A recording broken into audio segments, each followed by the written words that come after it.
ఒకే ఒక రాత్రితో భక్తితో గడిపితే జీవితం మారుతుందా? అదే మహాశివరాత్రి. కాబట్టి ఈరోజు మహాశివరాత్రి గురించి తెలుసుకుందాం.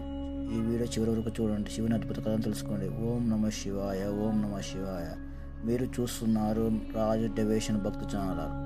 ఈరోజు మనం తెలుసుకోబోతున్న మహాశివరాత్రి ఎందుకు అంత పవిత్రమా, దాని వెనుకున్న ఆధ్యాత్మిక కథలు ఎందుకు తెలుసుకుందాం. మహాశివరాత్రి భక్తి, తపస్సు, మోక్షం.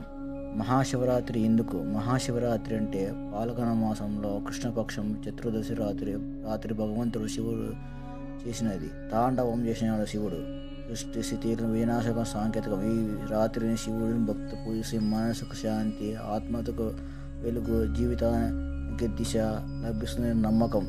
ఓం నమ శివాయ. ఓం శివ పార్వతి కథ. దేవి పార్వతి శివుడిని భర్తగా పొందాలని కోరుకున్నాడు.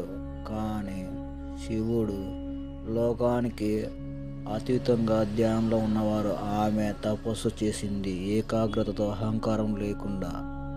ఆ భక్తికి కరిగిన శివుడు పార్వతిని వివాహం చేసుకున్నారు. అందుకే మహాశివరాత్రి శివ పార్వతి కళ్యాణం కూడా అంటారు. ఆ రోజు శివరాత్రి రోజే జరుగుతుంది. సాగర మదనం కథ. ఇది మరొక అద్భుత కథ. సముద్ర మదం.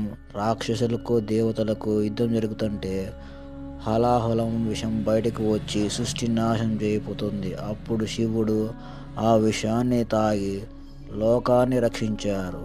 విషం గొంతులో నిలిచిపోయింది కాబట్టి అందుకే ఆయన నీలకంఠుడు అయ్యారు. త్యాగాన్ని పరాకాష్ట శివుడు అంటారు. అందుకే నీలకంఠుడు అయ్యారు శివుడు. ఓం నమ శివాయ. ఓం నమ శివాయ. ఆ హలాహలం తాగిన శివుడు నీలకంఠుడు అయినాడు కాబట్టి ఆ రోజు రాత్రి భక్తులు ఉపవాసం ఉంటారు. ఓం నమ శివాయ అని జపం చేస్తారు.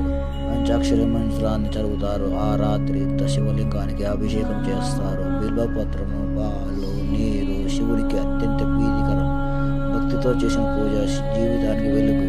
మహాశివరాత్రి అంటే కేవలం పండుగే కాదు, అది మనసులో అంధకారాన్ని తొలగించే రాత్రి. ఈ శివరాత్రి భక్తితో, ధ్యానంతో శివుని నమస్కారం గడిపితే జీవితంతో మారుతుంది. హర హర మహాదేవ్.